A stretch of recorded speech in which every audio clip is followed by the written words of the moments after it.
What's a bizarre piece of history that sounds completely made up but is 100% real? 1. When the Pilgrims landed at Plymouth Rock, they were met by a Wampanoag Indian who spoke English and had been to England. His name was Tisquantum, popularly known as Squanto, and he had been kidnapped and sold into slavery in Spain years earlier, in 1614. From there he was ransomed to freedom by Franciscan priests, eventually making his way to England and then back to Massachusetts in 1619, before the Pilgrims arrived in 1620. 2. A fellow named Alfred Ely Beach secretly and without government approval built a demonstration subway based on pneumatic tube technology, in 1870. Beach claimed he was just making pneumatic tubes for messages, not humans.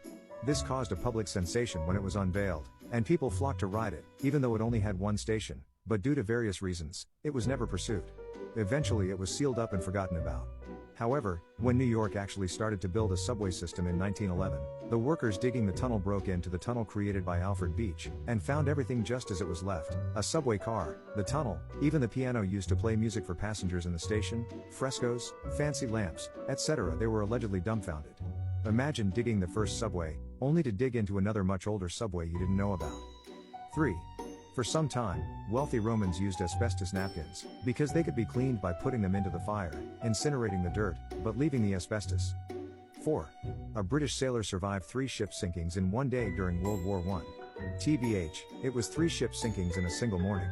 On September 22, 1914, Wayneman Kit Wickham Musgrave started the day aboard the British Royal Navy cruiser HMS Aboukir, which was on patrol off the Dutch coast. The Aboukir was torpedoed by the German U-boat SMU-9. It was mistakenly thought that the Aboukir hit a mine, and the HMS Cressy and HMS Hogue approached to rescue sailors who had jumped into the sea, including Wickham Musgrave. As he swam to and was getting on board the Hogue, it was torpedoed by the SMU-9.